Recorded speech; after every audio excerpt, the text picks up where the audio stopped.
Olá, olá, sejam todos muito bem-vindos ao programa Enfoque Jurídico. Lembrando que estamos simultaneamente pela TV e também pela tvexito.com.br. Basta acessar lá que você vai nos encontrar, inclusive neste e em outros programas já realizados, tá? Então, eu te espero lá também pela TV Êxito. Eu sempre muito bem acompanhada por vocês aí de casa, do trabalho, onde quer que você esteja, e também aqui nos nossos estúdios. Como vai, professor Castilho? Muito bem, Liliane. E eu aqui estou sempre muito bem acompanhado ao seu lado. E, aliás, hoje, né, estamos ambos bem acompanhados do nosso querido e ilustre convidado, o doutor Antônio Cláudio da Costa Machado. Seja muito bem-vindo, viu, doutor?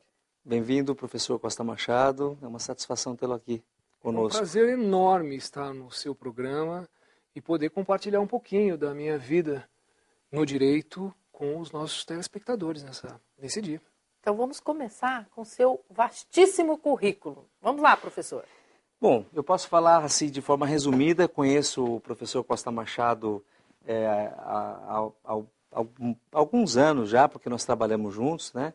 Mas ele é professor doutor da Universidade de São Paulo, nas disciplinas de Teoria Geral do Processo, coordenador da Escola Paulista de Direito, dos cursos de pós-graduação em Processo Civil, também professor no programa de mestrado estrito sensu da Unifiel, é um curso de mestrado em Direitos Fundamentais, onde eu tenho o privilégio de compartilhar uma convivência com o professor também, onde eu também tenho uma disciplina.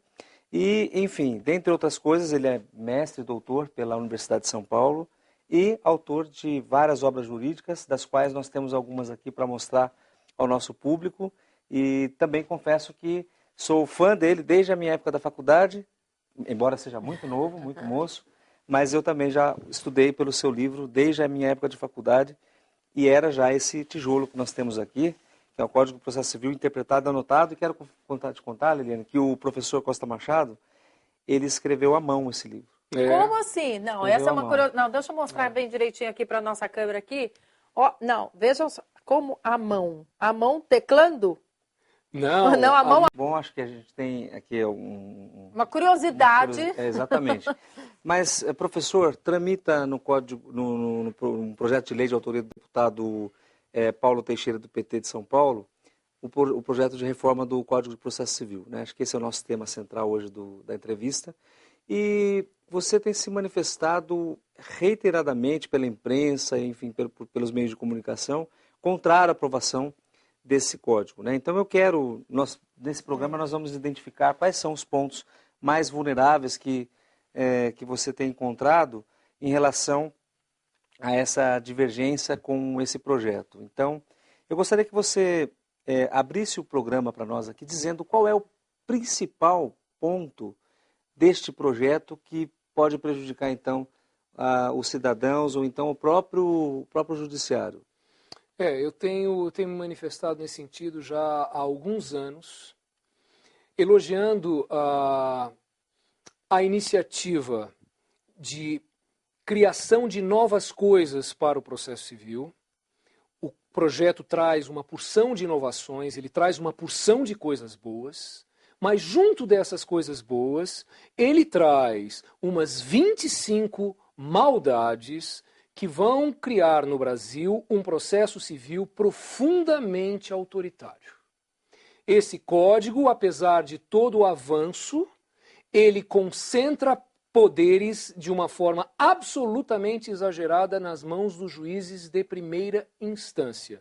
Isso vai significar um risco enorme para os nossos direitos e para as nossas liberdades no Brasil. Por exemplo, nós sabemos que quando uma sentença hoje é proferida contra alguém, esse alguém recorre da sentença e espera que o tribunal reaprecie essa sentença antes dela ser executada. Esse é um dos principais problemas que eu tenho apontado nesse projeto. O projeto de Código de Processo Civil, ele elimina o efeito suspensivo da apelação. Isso significa que quando o juiz profere uma sentença, essa sentença vai ser executada imediatamente, independentemente do processamento da apelação. E quando a apelação for julgada lá na frente, eu já fui executado há muito tempo. Isso me parece extremamente inadequado no Brasil. Não vai ter um processo de execução, é isso? Não. Vai ter um processo de execução que vai, na verdade, se iniciar a partir da sentença que o juiz profere. Eu não terei mais o direito, como parte, como quem perdeu no processo, de esperar o desenvolvimento do processo em segunda instância e o proferimento de uma segunda decisão para eu ser executado. Eu vou ser executado imediatamente. Mas esse argumento, inclusive, é para que dê mais agilidade aos processos. Porque entende-se que a morosidade acontece por conta disso. O senhor também Essa é uma das razões, com certeza. Desse argumento. Não, eu digo o seguinte. Se de cada 10 sentenças proferidas pelos juízes brasileiros, 8 ou 9 fossem confirmadas pelos tribunais, nós poderíamos subtrair o efeito suspensivo da apelação e permitir que as sentenças fossem executadas imediatamente. É assim na Europa, e esse é o grande argumento que se usa. Em toda a Europa, a sentença é executada imediatamente, a apelação não tem efeito suspensivo. Mas a Europa é Europa. A Europa não é o Brasil. No Brasil a situação é um pouco diferente. No Brasil, hoje, de cada 10 sentenças proferidas, 5 são modificadas pelos tribunais. Então, é uma insegurança muito grande, ou é um risco... Professor? Esse número varia de justiça para justiça, de Estado para Estado. E, na verdade, deixa eu já dizer, se 50% das sentenças são reformadas, isso não decorre da falta de qualidade dos nossos juízes ou do nosso Poder Judiciário, mas da infraestrutura do nosso Poder Judiciário, que está muito complicada, que é muito ruim. Como é que a gente pode admitir que um juiz julgue 10 mil processos ou que ele processe 15 mil ações ao mesmo tempo? As sentenças têm baixa qualidade, não por causa da baixa qualidade dos juízes, mas por causa do excesso de trabalho. Eu sei disso, mas hoje no Brasil, cerca de 50 sentenças de cada 100 são modificadas pelo tribunal. Então vai ser uma injustiça enorme com o povo brasileiro, com cada cidadão brasileiro, impor-lhe uma execução de uma sentença que tem 50% de chance de ser modificada no tribunal. Então, no Brasil, nós não podemos eliminar o chamado efeito suspensivo da apelação. Hoje, diante do nosso quadro, nós não podemos eliminar esse efeito. E eu quero dizer que, na verdade, a nossa justiça não funciona, não é por causa dos defeitos do nosso Código de Processo Civil vigente. Não? Não, a justiça não funciona por um problema de infraestrutura do Poder Judiciário. Nós temos um número relativamente baixo de juízes. Nós temos um número relativamente baixo de servidores. Em São Paulo, nós estamos perdendo servidores a cada mês. E perdemos para quem? Pessoas que se retiram do judiciário e que não são substituídas. Essa é uma situação muito complicada. Não sei, as pessoas abandonam, se aposentam e não ficam no Poder Judiciário. Isso tem acontecido. Então nós temos um problema de infraestrutura no Poder Judiciário. Nós precisamos de informatização no Poder Judiciário. Nós precisamos de um número maior de juízes. Nós precisamos de mais investimento de recurso orçamentário no Poder Judiciário para ele funcionar bem. Então, essa é a razão do congestionamento. O congestionamento não é decorrente das falhas do Código de Processo Civil, mas sim de problemas administrativos na nossa justiça. E quando a gente olha para alguns estados, a gente percebe algumas coisas muito interessantes. O Rio Grande do Sul, por exemplo, ele julga uma apelação em 5, 6 meses. Minas Gerais julga uma apelação em 7, 8 meses. O Rio de Janeiro, que era há 20 anos uma das piores justiças, hoje está entre as melhores justiças, porque julga uma apelação em 8, 9 meses. Em São Paulo está levando 5, 6 anos para julgar uma apelação. Por acaso a culpa é do Código de Processo Civil? Não é. A culpa é de cada justiça estadual. No território nacional, porque o código é aplicado em todo o território nacional. Só que essa reforma parte de uma ideia e de uma premissa errada. A de que nós precisamos fazer a justiça ser rápida a qualquer custo e a qualquer preço.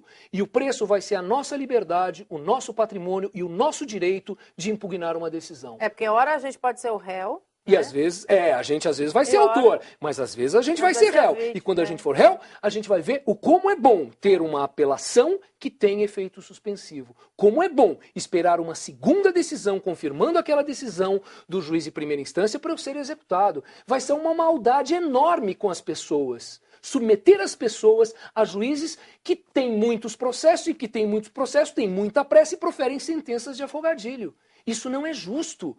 nós perderemos muito em termos de liberdades e de justiça no Brasil se essa modificação, que é a eliminação do efeito suspensivo da apelação, for implantada por meio desse código. Então eu resisto tremendamente a essa alteração, porque ela vai criar uma justiça profundamente autoritária no depois Brasil. dos seus exemplos, professor, a gente tem que realmente ficar atenta e observar e esperar que, de alguma forma, eles repensem, né, tudo que está sendo proposto. E já estão repensando. E já estão repensando. Professor, e quanto às cautelares, elas, né, que hoje muitos processos dependem, né, muitas sentenças são proferidas cautelarmente, esse projeto prevê alguma alteração em relação às medidas cautelares e também explica para o nosso público as medidas cautelares, para as pessoas que não são do direito, são aquelas medidas rápidas que os juízes são chamados a tomar em situações emergenciais para impedir um dano irreparável, pelo menos de difícil reparação. Não é? E nós no Brasil, o Brasil é o único país do mundo que no seu Código de Processo Civil tem um livro inteiramente dedicado às providências cautelares, o processo cautelar. E é justamente esse grande avanço, ou essa coisa exclusiva que nós temos no Brasil, que é a existência de um processo cautelar, que está indo para o espaço com essa reforma do Código de Processo Civil. O livro Terceiro Processo Cautelar simplesmente é abolido. Ele é abolido. E com ele são abolidas as ações cautelares específicas. Isso é um problema muito importante. Dá um exemplo para nós, professor. Então, nós temos uma ação cautelar de arresto, nós temos uma ação cautelar de sequestro, uma ação cautelar de busca e apreensão, nós temos ações cautelares específicas.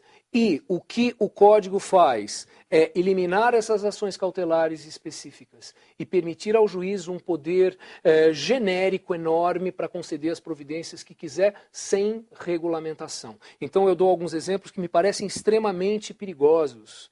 A ação cautelar de arresto, ela depende de que a pessoa tenha um título executivo.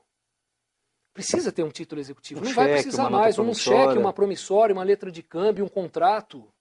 Não vai precisar de mais nada disso. Vai precisar um documento qualquer e o juiz vai mandar arrestar os bens do devedor.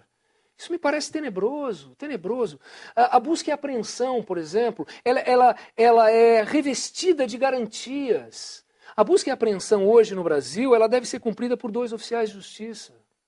E se houver necessidade de arrombamento de uma porta, há necessidade de testemunhas. E se tratar de bens objeto de contrafação, a reprodução irregular de livros, etc., a lei impõe a necessidade de 2 peritos, eles atestam a contrafação e os oficiais vêm e fazem a busca e apreensão. Tudo isso desaparece com o novo código. Nós vamos ficar nas mãos, na verdade, de um juiz e de um oficial de justiça que vai fazer tudo. Isso é uma perda, uma diminuição enorme dos nossos direitos no processo. Desaparecem algumas ações cautelares importantes, a ação de arrolamento não existe mais. A gente vai ficar perguntando, mas quem é que tem interesse no arrolamento? Quais são os interesses tutelados por arrolamento? Não sei, não sei. Tudo vai ficar na mão do juiz. O juiz vai decidir com enorme liberdade. E podendo, essa é uma das coisas que eu tenho batido muito, conceder medidas cautelares de ofício, sem ninguém pedir. Hoje a lei diz que é possível acautelar de ofício sem ninguém pedir, somente naqueles casos expressamente previstos em lei. Segundo esse novo código, o juiz vai poder conceder nos casos expressos em lei ou em outros extraordinários, que à luz ou sob o olhar do juiz, ele deva conceder uma medida cautelar de ofício. E ninguém pediu nada e o juiz está dando uma medida cautelar. Isso é arbitrário. Eles fazem também, porque fazem desaparecer o processo cautelar, fazem desaparecer as ações cautelares incidentais. A ação cautelar incidental é uma ação que é discutida no curso do processo, porque surge a necessidade da cautelar no curso do processo. Mas, no curso do processo, abre-se um processo paralelo para a discussão. Isso é eliminado. Todas as discussões sobre medidas cautelares vão ser dentro do próprio processo e eu acho que isso vai ser um retrocesso, porque nós vamos ter uma discussão sobre a cautelar e vamos, com isso, criar um impedimento para que o processo flua com rapidez. Não saia daí, eu sei que você está adorando essa aula aqui, né, para todos nós do Enfoque Jurídico. É um rápido intervalo e eu te espero. Escreveu um livro? Pelo futebol. Escrevi um livro. Pela primeira vez na minha vida, eu resolvi escrever um livro sobre futebol. Mas também criticando o Brasil, porque Barcelona é o melhor futebol do mundo e o superado futebol brasileiro está superado. Estamos de volta com o programa Enfoque Jurídico. Eu quero chamar sua atenção porque temos um e-mail que você pode se comunicar conosco através de contato@enfoquejuridico.com.br. Faça os seus comentários, elogios, críticas, sugestões. Portanto, anotou aí? Eu vou repetir, hein? contato@enfoquejuridico.com.br. E aí, as perguntas do Dr. Castilho ao Dr. Costa Machado. Vamos lá, então. Professor Antônio Cláudio. Um teórico, um marco teórico processualista brasileiro, além de você? Não, eu não sou esse marco teórico, absolutamente. Eu acho que hoje eu sou um grande brigador pela preservação daquilo que a gente já construiu no direito brasileiro. Dois grandes marcos teóricos vivos. O professor Cândido Rangel Dinamarco, titular da São Francisco, já aposentado, e o professor José Carlos Barbosa Moreira, do Rio de Janeiro. São dois dos maiores juristas do mundo e são os dois grandes juristas brasileiros na área do processo civil.